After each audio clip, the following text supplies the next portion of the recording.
Hey everyone, this is Frank Klesitz with Vyral Marketing and with Dan Beer here today. And San Diego is a very competitive market, as I think anyone could understand. You know, the joke is there's more real estate licenses than driver's licenses in Southern California. That's when you're at the top of a bubble. I mean, how many real estate agents, Dan, are just in San Diego County alone? My understanding is 23,000. Competing for how many deals a year? Competing for about 32,000 home sales. So, 65-ish thousand sides. Yeah. Okay. Median sales price. Do we break 600 yet here? We are right about there. Honestly, I don't know what the official number is, but I always just say 600. Yeah, median 600,000. That's like a mansion in Omaha, Nebraska, where I'm from. And Dan last year, he's been selling real estate for 14 years, as many of you guys know, and did about where's my notes? 4.7 million gross commission income, 303 sides in hyper-competitive San Diego. And in this interview today, let's dive into kind of how he does it. And Dan, you're known for, something that you do very well. Among many things we can cover today, we could spend hours talking about how you built your business, but let's just focus on the database. Okay. I don't think we should talk about the database until you really talk about a strategy of how you build it. Okay. Right? So where we should start this interview off is, you had to position yourself in some way where you got a shot at the listing presentation, so people would call you. And you have a lot of ways to spend your marketing dollars, let alone you probably tried a lot of ways over the 14 years. Yeah. And what you're doing today, you're known for, and on your website, what's your website? Agent training? What's the website again, Dan? I'm sorry. Agent Academy. Agentacademy.com. I apologize. There's a ton of good content on there, free content. There's some advanced courses there as well, but There's a ton of free content. And it's excellent. So if you go to agentacademy.com, there's a whole paper there on farming, which is what I want to talk about. So you picked a target market here in San Diego, a area of homes. Tell me how you picked it. Tell me how you chose it. Tell me what maybe you started off with direct mail, how you stay in front of people. Let's talk about how you build your list, and then we'll move into, what are you doing to stay in touch where, Vyral Marketing comes into that, among other things. So talk about picking a farm, man. Start from the very beginning. How do you do it? I think the most important factor in picking a farm is the one that sometimes people least put weight into. And, I watch real estate agents trying to get so technical with, what's the conversion rate and what's the, the turnover rate, and how many agents are there and how much, how much turnover and how many sides are sold. All of these, they're just trying to put all this data together, which is important, by the way. I'm not saying don't do that. You want to do that. But they'll also put some hard rules on themselves, like, it's got to be at least 5% or more turnover. Well, if that were the case, I wouldn't be farming because that doesn't exist in San Diego anywhere. And so, the highest turnover zip code I can find is 4%. But they miss the most important metric, which is, where do I genuinely want to do business?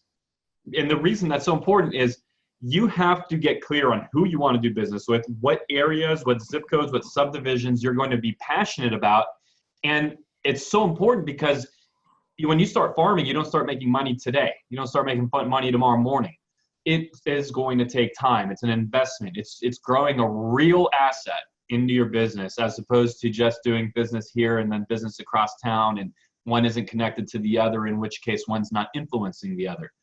Farming is going to be, first of all, a shift-proof strategy, and it's a true asset in your business. But with that comes the investment of time you have to put into it.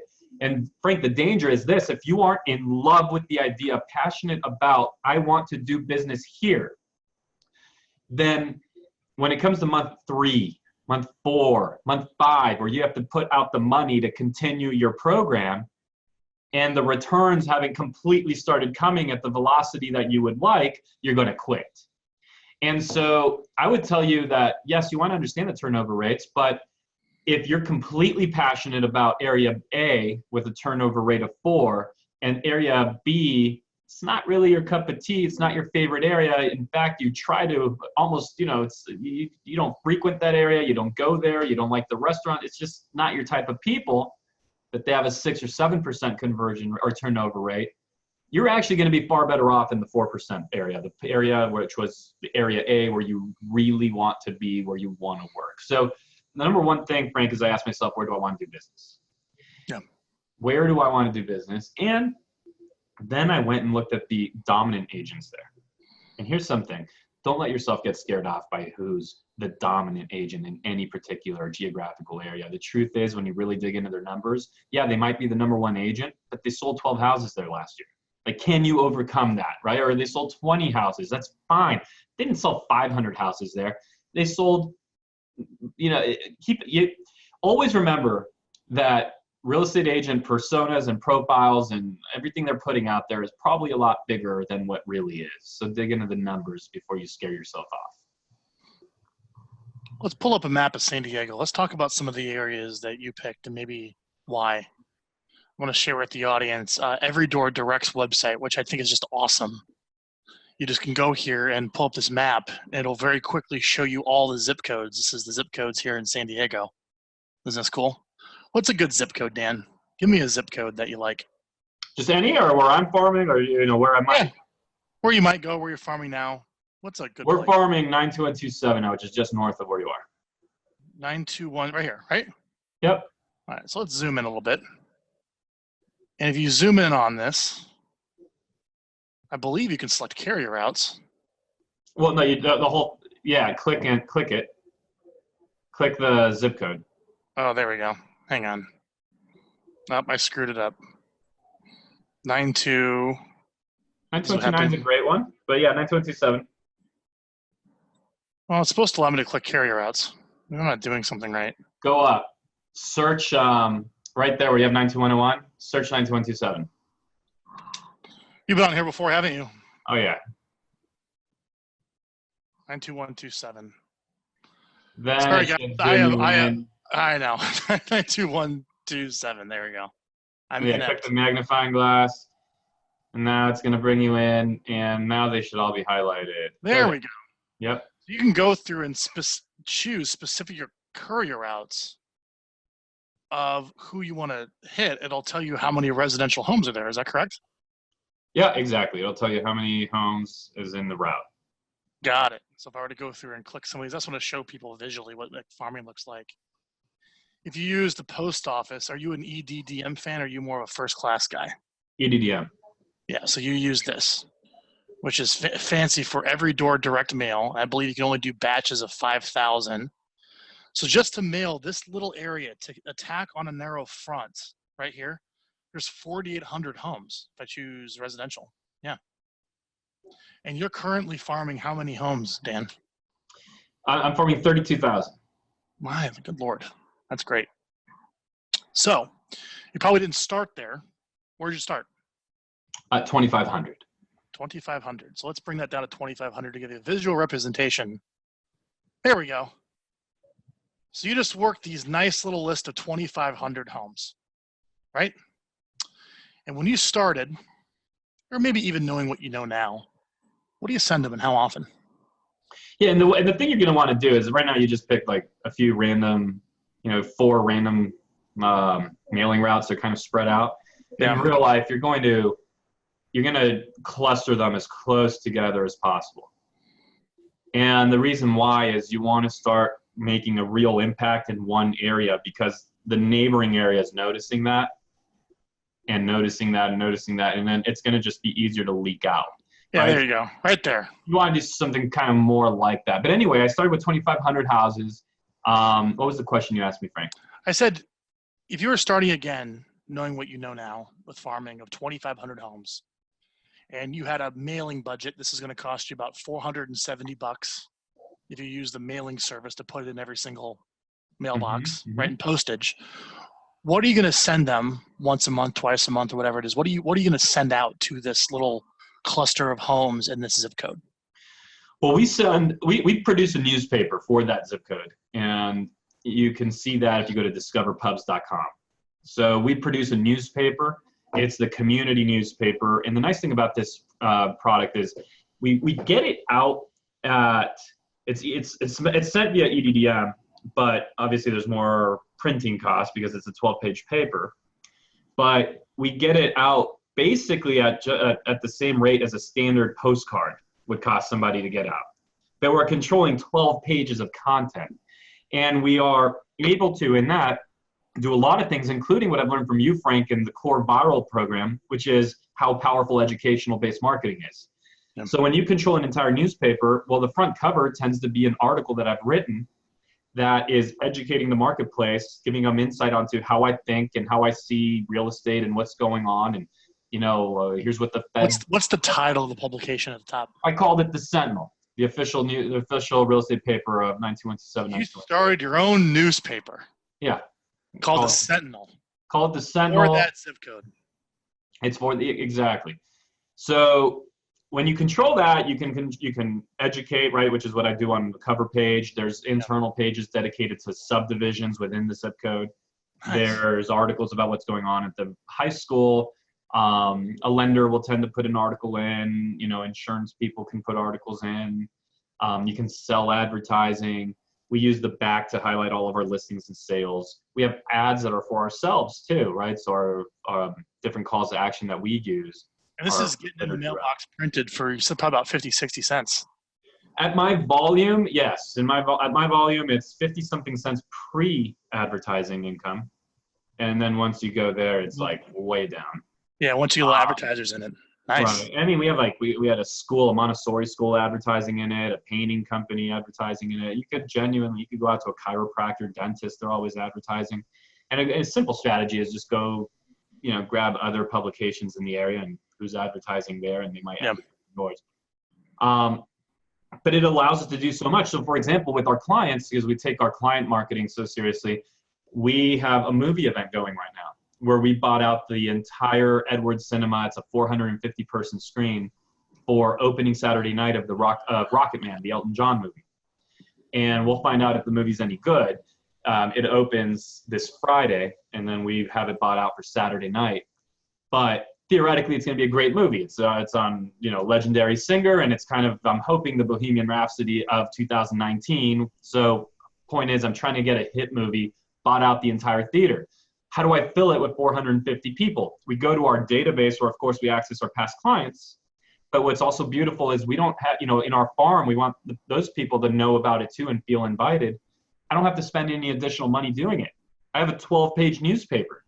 So anytime we're doing any events, they can be marketed at basically a zero cost, or at least a zero incremental cost, because we already have the newspaper in which we can put. Who's handling all the layout? So Discover Pubs. Send it all to them and they put it all in there nicely? Yeah, and here's the thing though, I have to say, because I know people that have really failed with it, and it's the people that, see, because Discover Pubs will give you like 30, 40, I don't know how many, stock articles every month. And there's people out there that have seen some of us have great success with Discover Pubs, but then they think it's as simple as, cool, I'll just pay for it, use all their stock content, send it. Yeah. And there we go. I own the farm. And no, that's not how it works. We have the same thing at Vyral of just you have to localize it. Yeah, I get your newsletter, right? You have to make it local content. So I have an agent on the team that writes an article. A lender will write an article. I write an article. We put the stats from all the subdivisions. Try to make it as local as possible. What's going on at the high school, the local skip, all of that, the social calendar. And if you really make it local, it's going to be effective. Now, layout-wise, yeah, they handle all that. We just get them all the content. They fill it all in. And any pages where, hey, we're an article or two or three or four short, we'll go through their 40 and figure out which ones we like the best, and then we'll plug that in, and it looks complete. And once a month, you mail? We mail that out once a month. Correct.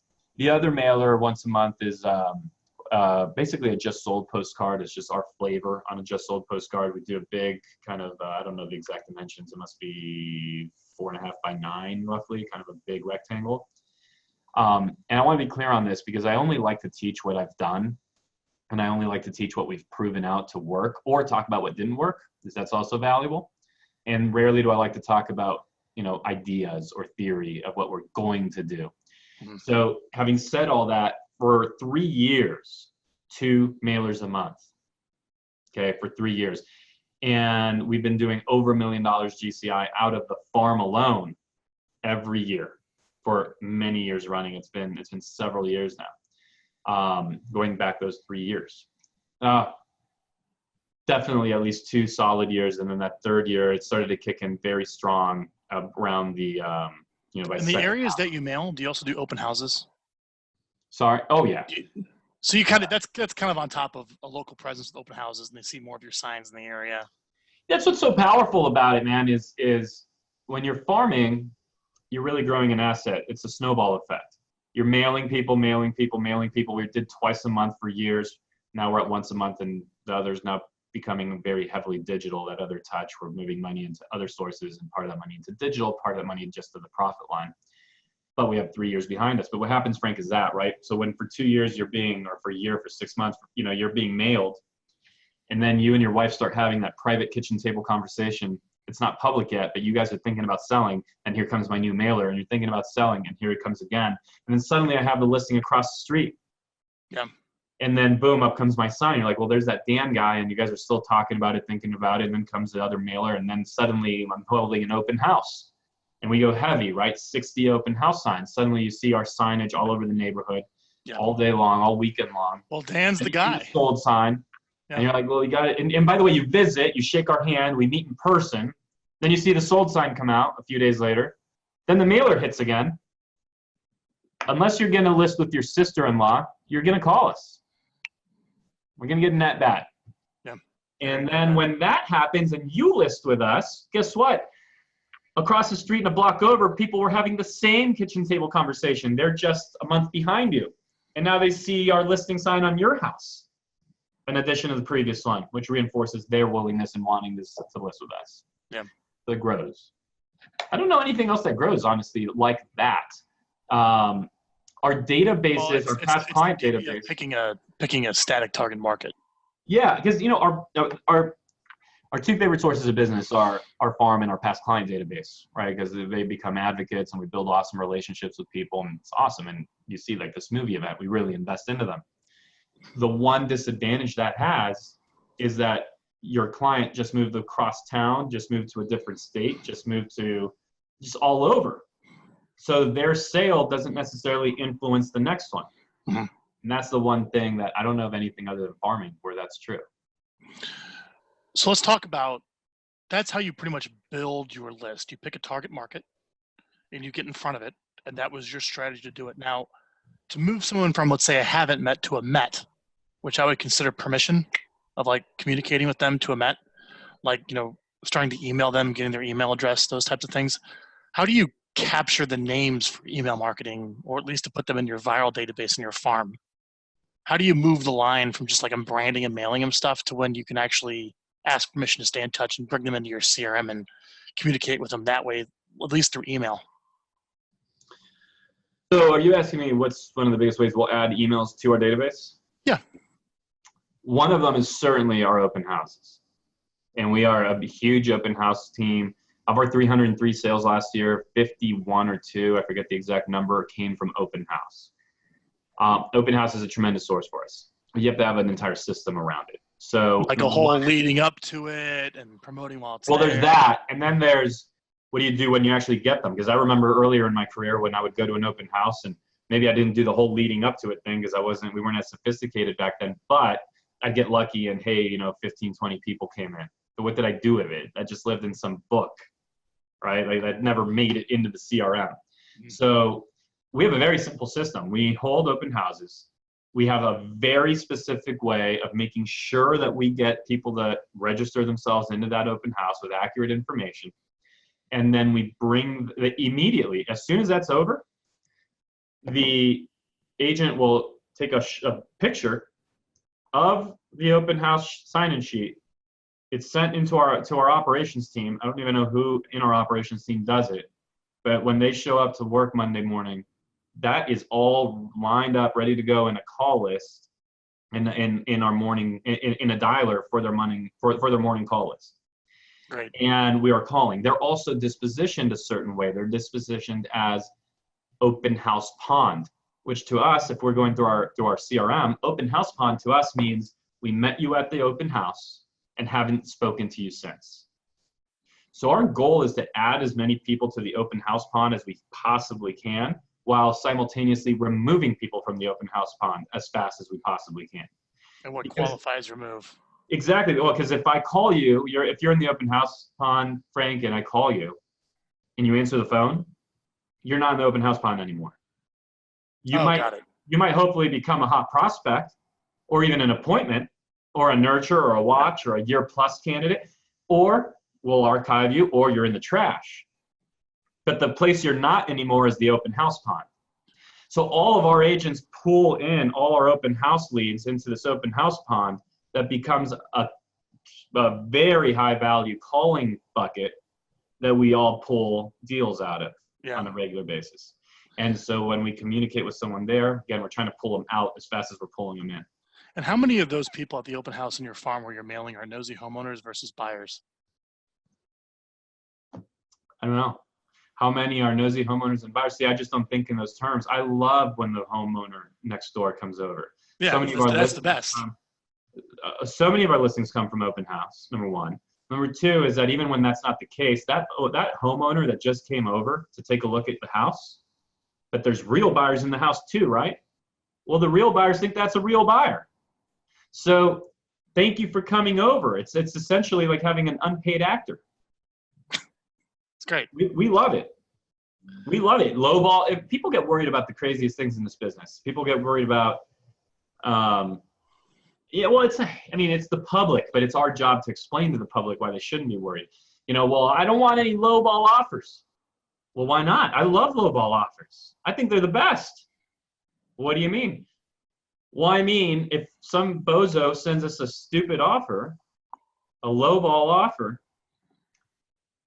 but we're marketing and selling your home and we're showing it to real buyers. Well, when we show that home to a real buyer and they say, boy, I like this house. Do you have any offers?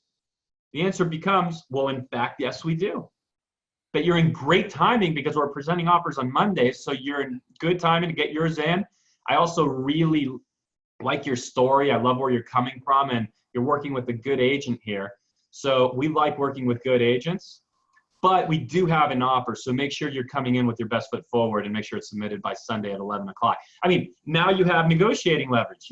Why would I'm not going to tell them that the other offer sucks. But it's an offer.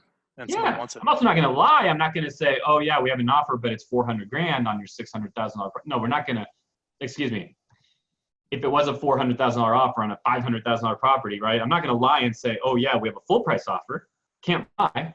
So why on earth would I tell them we have a crappy offer? I'm just going to say, absolutely, we have an offer, and it's one that the seller is really looking at.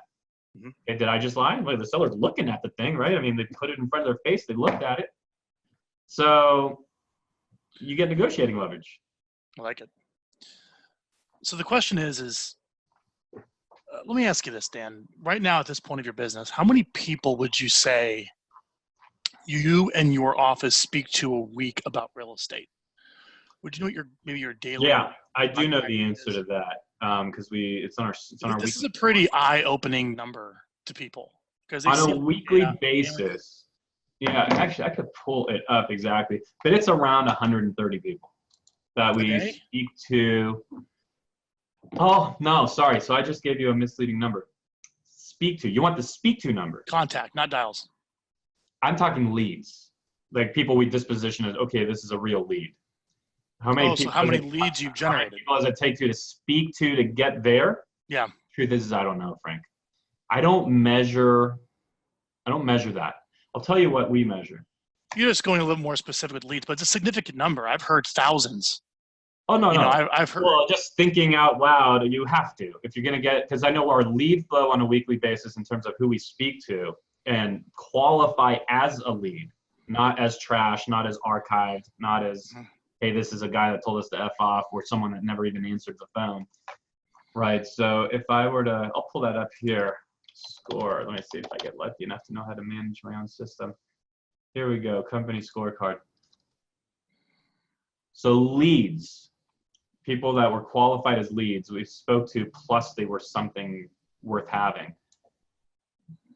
Starting on the week of April 9th, 169, 183, 73, 157, 104, 98, 105.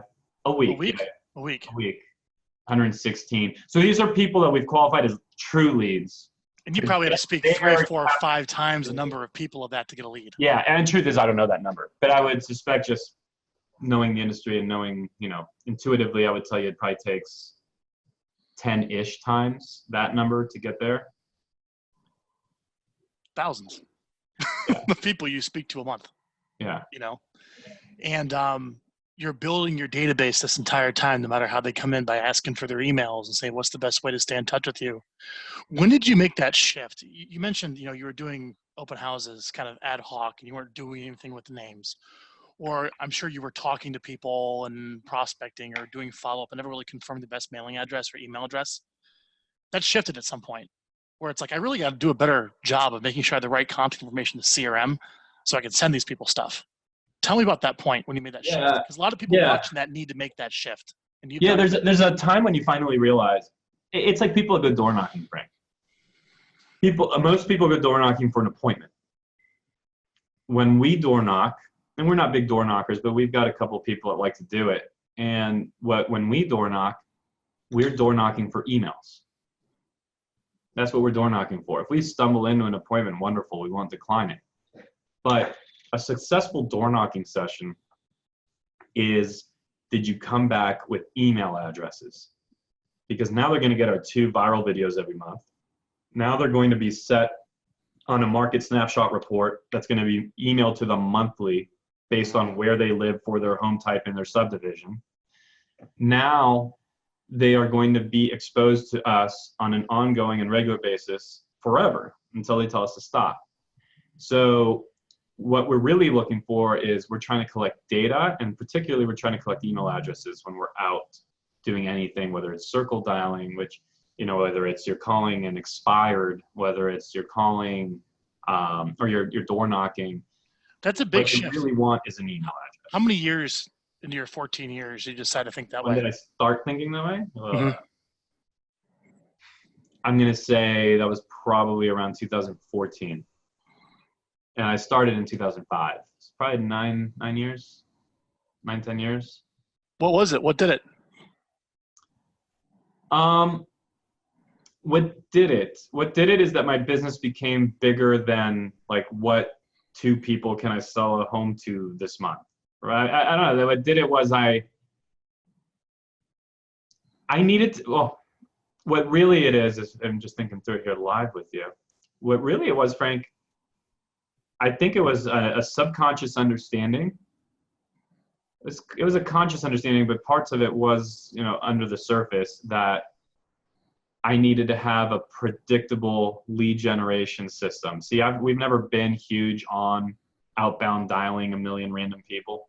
We've never been huge on any of that. Like I always wanted a marketing-driven business, but I also wanted something that would give predictable cash flow.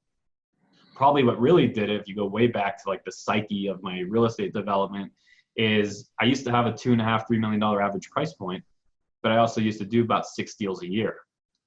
And so my income was like this, right? Mm-hmm. I mean, it was 4 months, 5 months, literally no income. And then suddenly 2 deals. And then I thought I was rich, and then I was broke. And then it was just awful. And so what really did it is I started pursuing how can I build a system that will predictably give me business every month, no matter what. And at first I was thinking every month, and I was thinking every week. I'm now thinking every day. But I think it's somewhere embedded in all that. I forget that when I talk with you, we're going to get into psychological discovery. Well, because it's important, because, you know, it's building a real estate business. It's not like it hasn't been done. It's not like there's a lack of information how to do it, Dan. No. It's not like it's necessarily the most complicated thing in the world. You just got to talk to a lot of people, build a database, market to it. But the failure rate is so high, and it's because what's between the ears, right? Yeah, and I like asking those questions, because that was a big shift. You went 9 years not building a list. All of a sudden you did, and boom. I mean, look, you did 4 some million GCI from there, and within 5 years, man, right? Yeah. You know what really happens in that regard, Frank, as far as, you know, I was talking to someone yesterday. They had a great line. They asked, you know, how many thousands of nights did it take you to become an overnight success? And what happens is people it all works, by the way. Cold calling works, and expireds work, and farming works, and door knocking works. It all works. But what doesn't work is to door knock one day, get disappointed you didn't book an appointment, and then so like door knocking doesn't work. Yep. You know, so often people will come to me and, how do I build what you're doing? I say, well, what activity do you want to do to generate business? Well, I like X. Great. Well, you're gonna have to do X, but when you do it and there's nothing there at the end of your first time or second time or third time, I mean, you can't stop. It's somewhat of a blind yet studied, calculated commitment to keep going. And so many people, Curtis Johnson, a good friend of mine, a business partner of mine in our mastermind group, he put out a Facebook post yesterday or today. It was, gosh, it was awesome. It was like this meme. And it's, yeah, there you go. I don't know why the hell you have it up, but thank you. Because I saw it and I saved it. Because two great minds think alike. That's it. There it is. Did you see it from Curtis or from someone else? From Curtis. Yeah. I was like, oh, I sent this out. This is what's wrong with the industry. Yeah. That's funny you saw that and bring that up. Crazy you had it on your screen. Yeah, I saved it. I dragged it to my desktop. That's going in a folder. I want to use that again. That's great, Dan. I have another psychological question I want to ask you. And then I want to kind of get into maybe what you do to stay in touch with the list that you've built to answer some of the questions I raised on the webinar today about how to get more commissions from your database. But I think it's worth sharing. You have to build it, and you have a very fundamental, I mean, one of the questions that we got, where is it? I don't have it in front of me, but like, you know, how do I build a sustainable business with so much disruption? You answered that already. Picking a target market, consistently going after it, layering on top of it where the big guys that are dropping the money on the Redfin are too broad, where you can attack on a narrow front with less resources and get more mind share than the other person, you know? But the other psychological question I have for you, and I really would like to know this, it's very interesting and a lot of people can relate. Okay. You said, I'm not a big cold caller. You know, I'm not going to dial a million numbers. Well, a lot of people default to that because it doesn't require any money. So I don't have to spend any money. So I'm just going on the phone and make a lot of calls, right? You're like, I'm not going to do that. So there was a lot of pain there to maybe avoid doing that for lead generation. You said, man, even when my income's like this, I'm going to sign some contract for direct mail, or I'm going to go take some of that money I earned, and I'm going to basically spend it every single month. Yeah, well, let me be clear. This is important. Yeah. This is important. I have not been that for an extended period of time in my career, but when I got serious about my career, it was around the time I got married in 2010. I remember very distinctly spending a lot of 2011 calling expireds. Now, the magic time for me was calling expireds on Saturday mornings and Sunday mornings when there was a lot less people calling. So I did do that, Frank. I didn't love it, but I did it. Now, I've never experienced calling 1,000 people a day for 5 years straight. I've never done that. But I was calling expireds. And I remember the homes and the people I met and the listings I got and the homes I sold. What that money went into was what we just talked about. What that money I want to hear about that psychological shift, because we all got to make the calls. We get that. But you knew you wanted to stop doing that. So you got to make things a little easier on yourself. You knew you wanted to go the marketing route to help you, as opposed to just you being on the phone all the time for all your leads. Even though that is important, it's a foundation of everything, right? And you're very clear on that point. Can you tell me psychologically what it's like to start spending the money that you earn from when you're prospecting, you don't have much, to invest it in the marketing for the long term in something like farming or working your database? Yeah. How do you handle that? Think back to that. And you were married with kids? Not kids yet, but. Well, you're getting married and you have very inconsistent income, and you had to go spend it. Yeah. And very few people make that jump. 14. No, when I really got very serious and deep into it, I did have my first kid, actually. That's a great question, man. I don't know if I've spent that much time reflecting on it. First of all, just to give it context, in 2017, I went to go pay my rent. No, excuse me, 2017. That was 2 years ago. In 2007, I went to go pay my rent. And I remember it was my August 2007 rent, and there was no money in the bank account, like zero. dead broke, and I had fortunately gotten a check in the mail from the credit card that I had. And, you know, sometimes I'll send credit card checks. And so I wrote that's expensive money. I wrote a check out of the credit card. Yeah. 30% So, interest. yeah. So that's how I paid my, okay. Just for context. Man, what was that like? So you had to go from being terrified about having no money to having very inconsistent income on commissions to somehow start spending money on marketing. That's a huge psychological. I just want to see if there's any insight psychologically how you did that. Well, here's what happened for me. Okay, I when I was dead broke, I ended up then closing a commission or two, and then I had a little bit of money. And I remember basically I took, and it was the market was falling out completely. 2007, like going into 2008, San Diego was already well into it. I took the last 10 grand that I had, and I built a real estate website, which actually was the beginning of me building my list. People that I'm emailing today came from that website. So I built that. That was my first lead generation system that gave me regular leads. It worked, thank God. It was like back in the day when nobody had a real website like the ones we have now. Yeah. It was all you got in early on some of the SEO. They were all, yeah, exactly. Then everyone else had like vanity sites that did nothing, no search capabilities, no, you know, just them in a cowboy hat and thumbs up and nothing else. So that I went into that. That was scary, extremely scary, because that was like literally, if that didn't work, I was gonna go get a job.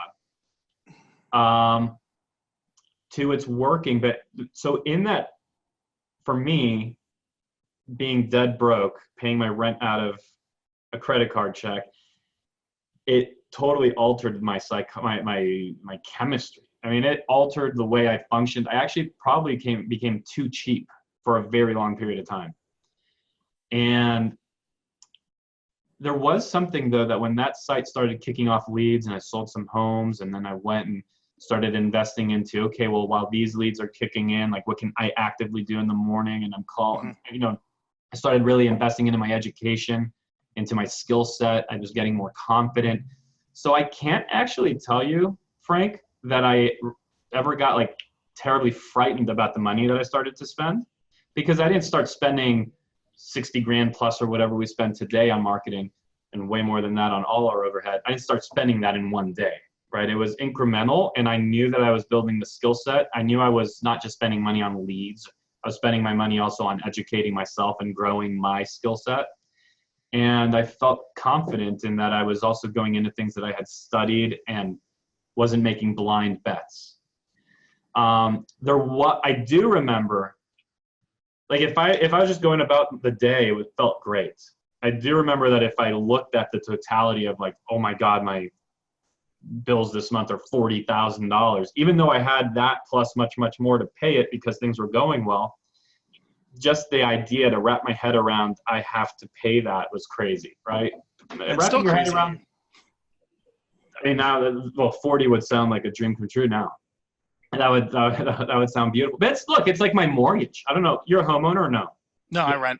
Yeah. In Coronado. It's a lot. Oh, you have like 15 properties, 20 properties in Omaha. Yeah. Which I never got in on. Disappointing of me. I can help you. Yeah. How many do you own now? 15. 15? Awesome. We get the 1% rule. You know, $120,000 home rents for $1,200 a month. A $500,000 home in San Diego rents for what, $2,000? Yeah. 2,500. Yeah. So I remember when I bought my first home, I think a lot of people would resonate with this. I bought my first home, and I mean, it felt scary as hell to buy that thing, and the mortgage payment just seemed like crazy. Well, now I would die to have that mortgage payment, right? So I don't know, man. I don't know if I'm giving you the best answer. I think because it was incremental and it was calculated and it was based on me also improving my skill set, it was less scary. If I had just simply started spending money without actually taking the time to develop myself into a person that could do something with those leads, then that would have been frightening as hell. It's sort of like Zillow leads, okay? And say what you will about them, this isn't the forum to get into a huge debate, but here's a reality about Zillow leads. You're gonna see that one person, you go on any forum, Zillow leads sucks, Zillow leads are amazing. It's the same damn lead. The difference, okay, the lead is the common denominator. The difference is the person. This person is taking the time to build a skill set, a database, a CRM, that actually will, a lead management policy, a system to get that thing closed. The other person hasn't. So yeah, no kidding. One of them thinks the lead sucks. One of them thinks the lead's awesome. So that's a good transition. So I want to talk about getting business from your database. You're generating leads. You decided to go after a farm, to direct mail, open houses, very fundamental stuff. You can also buy the leads from Zillow, whatever it may be. But you're talking to lots of people and you're saying, hey, can I send you helpful educational newsletter information, whatever it may be, and you bring them into your database, right? You get permission to stay in touch in some way. So why don't you tell me what you do to communicate with the people in your list, in your CRM, again, like kind of the totality of what's Dan Beer's database marketing plan? And Vyral was a little piece of that, but I want to see the whole thing. We do our 2 video emails every month. Number one, this is a key reason why if we're doing something like door knocking, we want an email. I mean, they're literally going to get education-based marketing from me every single month forever. If then the rest of it is what kind of lead is it, right? If it was a web-based lead, they're going to have a saved search based on what they were looking at on our website or what the home inquiry, what that property was like. And now they're going to get email alerts. If we met them at an open house, they're going to go into an email alert system also that matches the type of property that they met us at. So if we met them in Del Sur, that's a subdivision, looking at a 4-bedroom home with 2,500 square feet, they're going to receive more properties that look like that. Just curious, you've probably used a lot of these I'll drip on you listings and I'll drip on your home value emails. What services you like? So to me, the Cadillac of that type of service is Sync from the standpoint of a CRM database, a smart CRM that's actually watching the activity of seeing what they're clicking on and adjust the everything. I mean, even seeing crazy stuff like, are they logging in from only one IP address or from 3? Because if they're logging in only on the computer, they're not as motivated as if they're logging in from their phone, their computer, and their iPad. Yeah. So, Sync, I think, is the absolute best when it comes to that. And you're going to want to save them on search. Sellers, they all get on a save search too, but it's for their subdivision where they live. So it acts as a market update to them, right? For buyers, it's for the home property type they were looking for. All our open house leads go into that. So that's the communication path. Our past clients also receive physical mail every month.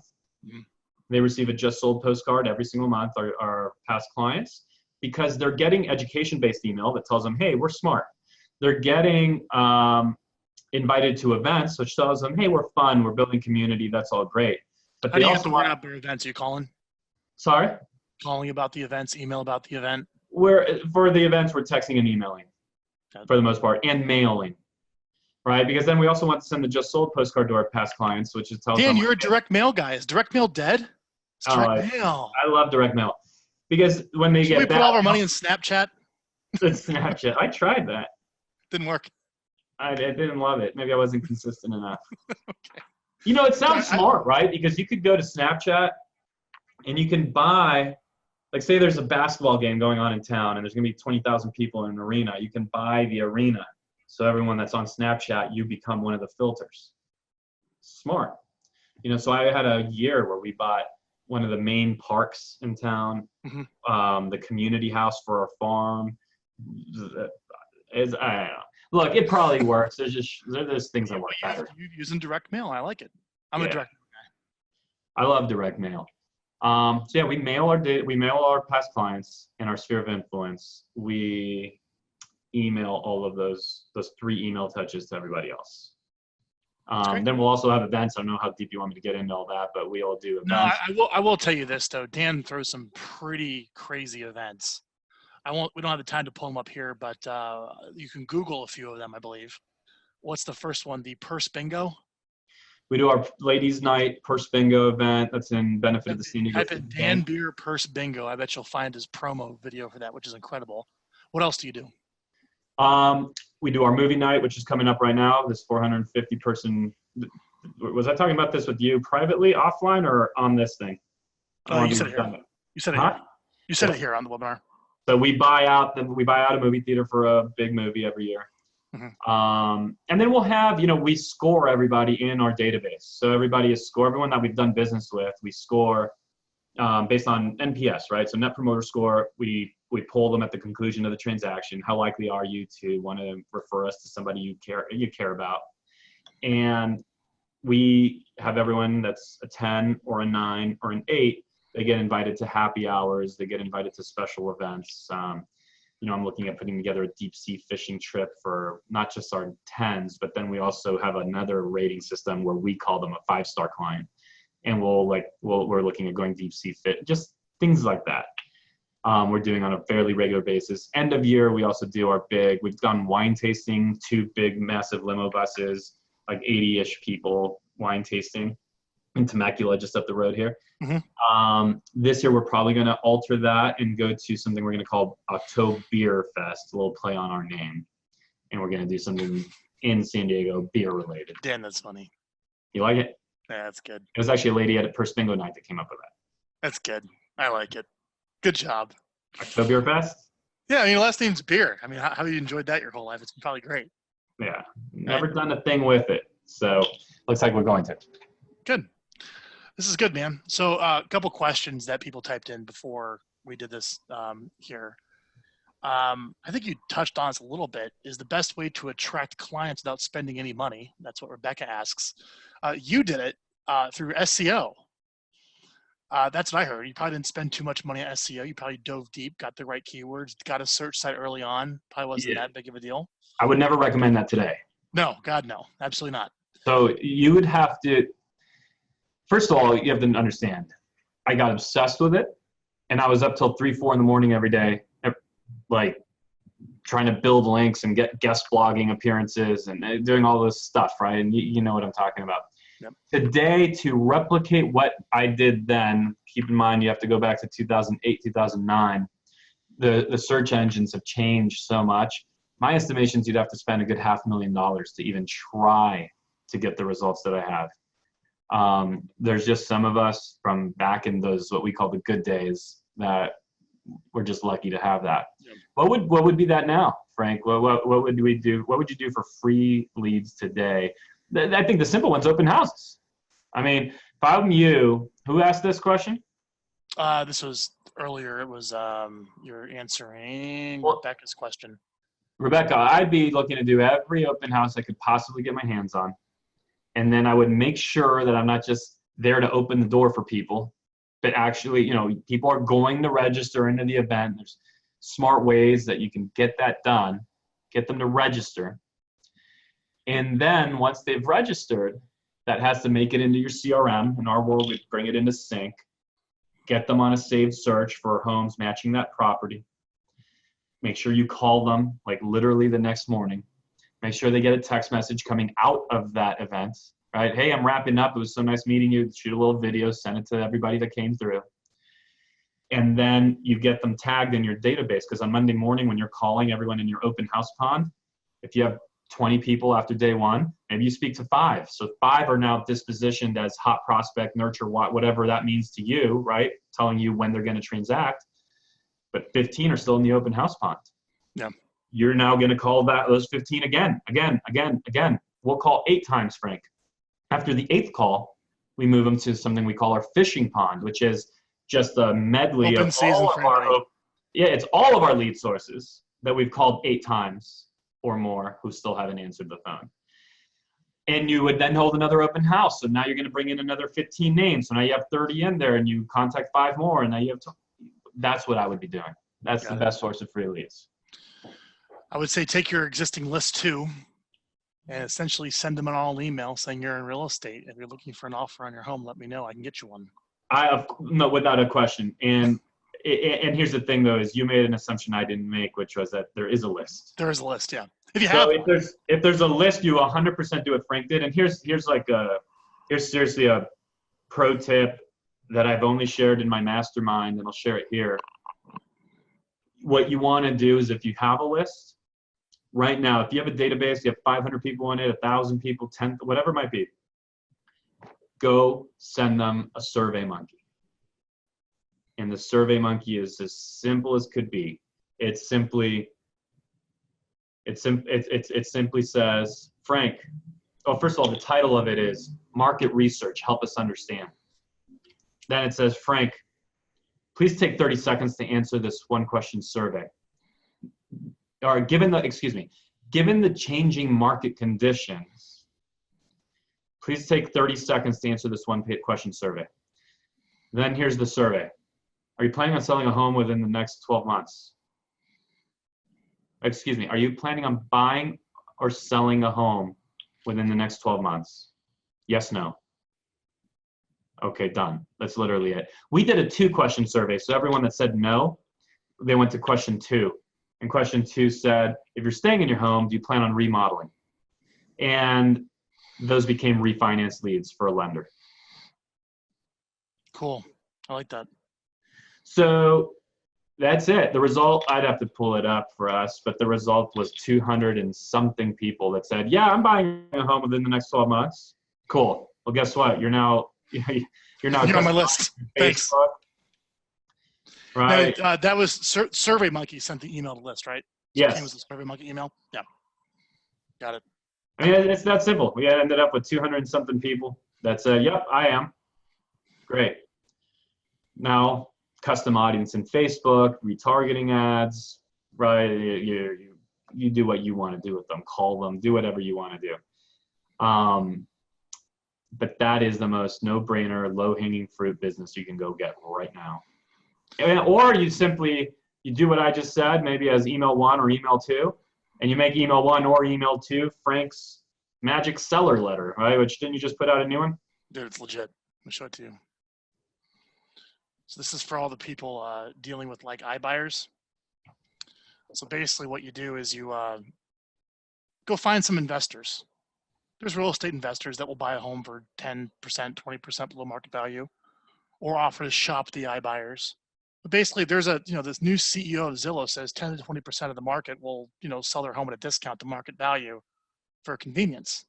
So you go, okay, I'll help people compare their offers and help them hook them up. So you make a landing page like this.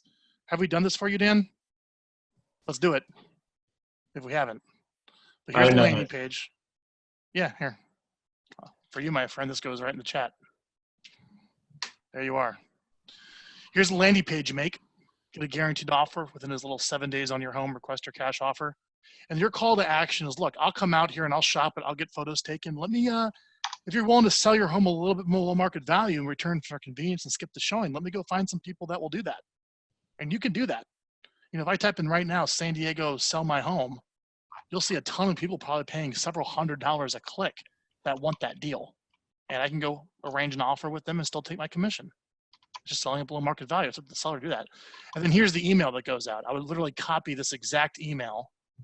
Tell me here if you're interested in getting an offer on your home. They click that link, it goes back to the landing page. And here's just some examples of some of the leads that came in. Why do you need to sell your home? These are all seller leads, not like free home value report, top of funnel leads, like people that actually want an offer on their house. Isn't that cool? We sent this out for, I think, Jeff Cook, 21 seller leads. Look, here's all the reasons why they want to sell. They put in the landing page. It's awesome. Isn't that cool? You know how big his database was? Fairly large. But, I would bet.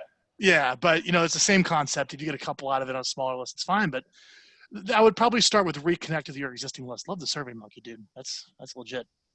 I get those from class action attorneys a lot. For some reason, I'm on a class action list. And I get a survey, did you purchase a product like this at a certain time? Yes or no? Boom. Then I ask other questions. It says you're entitled to be in this class action survey. And then that's how the attorney, they usually buy some giant email list. And I get SurveyMonkeys, and that's how they build their class action litigants. Interesting, huh? That's where I've seen. We're huge believers in surveys.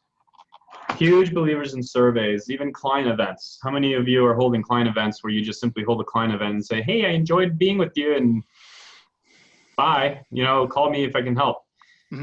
Versus at our movie event, what's going to happen is we're going to have Elton John concert tickets.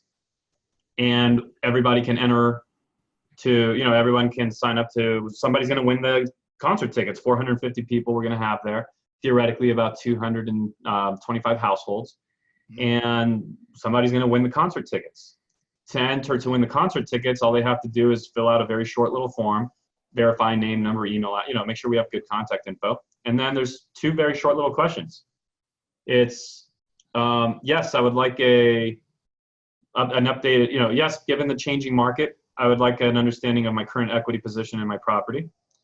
Or it is, yes or no, I would like an updated, or I would like a list of homes currently available and possibly not on the MLS. And that's on the SurveyMonkey? No, this is just a paper survey we're going to hand people as they enter the theater, right? Yeah, great. So the next morning when we come, we're going to give away, concert tickets. And then the next morning at the office, guess what we have? Leads. We're going to have whatever the number is, 30, 40, 50, 60 people, where if they answered yes to the selling question or yes to the buying question, that's our calling list in the morning. As opposed to, hey, I enjoyed the movie. I hope you enjoyed it. We're the beer home team. If we could help you, great, and goodbye. We'll get business, but we'll get like 1 or 2 or 3 or 4 people that immediately contact us. And that, I guarantee we won't walk out with less than 40 by doing it this way. Dude, great. Love it. I think that leads into one of the other questions here. Justin asks, and I think this entire webinar answers this question, but how do I bulletproof my business to grow rapidly while being able to survive in a changing market? I could probably title this webinar that. Anything to add to that of what we didn't cover already? Bulletproof. I don't know. You need a database that you communicate to on a consistent basis. And in my view, pick something that's going to create, here's a little formula for you. Pick something that's going to create right now cash flow. Maybe it's your calling expires, maybe you're door knocking, you're doing tough work, right? The dirty stuff. Get cash flow. You then need to invest part of that cash flow into something that's going to be an existing asset. It could be your database, or you're now going to be doing awesome events and communication, different things with them. You get Vyral, Frank's program. You really start communicating on a regular basis. For us, I think the number one asset you can own is your farm. That's why I teach farming. I have a program in agentacademy.com called the Millionaire Farming Protocol. Teach everything I do there step by step. Where do they get that? Because Sonia asked that question to hear more about the Agent Academy. Agentacademy.com. Yeah, agentacademy.com. But it's get your right now business. To some degree, that could even be your SOI, right? Like call them, who's got a referral, get right now business. Part of those proceeds, put it into something you're going to permanently own. Why do I say permanently own? Because when the market turns, you're talking about bulletproofing a business, when the market turns and people can't get their home sold anymore with their hairdresser, who do you think they're going to call when that's not really working out right? Okay, they're going to call the expert. There's going to be there's always, in every downturn, there is a shift toward quality, okay, to the expert, always. And furthermore, when the market turns, it's way too late for somebody to try to come in and compete with me for that space. Their cash flows are suffering. They're in fear. Way too late. They can't come in. It's mine. That's my space at that point. And so start investing into that right now. That's good. And then Sven asks, what are the specific plans you use to contact past clients? Video, Facebook, coffee meetings. I think we covered that here in the webinar. From a Vyral Marketing standpoint, if you go to our website, you can download the video marketing plan we recommend. It's the one Dan's following us on the homepage. You go to getvyral.com and you can see that there. I'll share my screen really quick. Here it is. Download the video marketing plan. But if you click industries and click real estate, you'll see a 63-minute presentation that really goes deeper on that PDF that you download on how to earn an extra 50 to 100 grand a year from only 720 homeowners in your list. And it's about a 1-hour presentation that Christy delivered. That's fantastic. Actually, I pulled it up perfectly. These are the ROI numbers you can expect based upon the size of your database, the touches, so on and so forth, that we go over. So check that out. And Dan, you kind of answered that earlier. Any other ways to get a hold of you, Dan? What else do people need to know? The best thing before I jam out of here, which I do need to do, is, look, you can find me easily. Dan@beerhometeam.com is my email. If I can help you in any way, great. If you want to explore our mastermind group, awesome. If I can just answer a question for you, that's awesome too, just because you're part of Frank's world and Frank's been such a good partner to us and just helping us conceptualize what we're doing with our marketing and really wrap our head around how to professionalize what we're doing and to do it inexpensively. So Frank, as a courtesy to you, I can help anybody that's in your world. If you want to watch my other content, I go into all kinds of stuff. There's dozens and dozens of training videos. They're free along with the more premium courses. You can go to agentacademy.com. And also on the homepage of our website, and Dan, thanks for doing this. Go to our homepage. You can actually watch Dan Beer shoot a video. This is him shooting a viral video right there. There you are, Dan. You're looking great. You can check it out. I'm wearing the same shirt. Yeah, you are. That's good. I wear the same shirt many times for webinars too because I have a lady next to me. Wearing the same ear. Yeah. Yeah, it's the same guy. That's for sure. All right, everyone. Thank you. Good to see you. All right, man. Thank you ever much for coming. We'll talk soon. Later.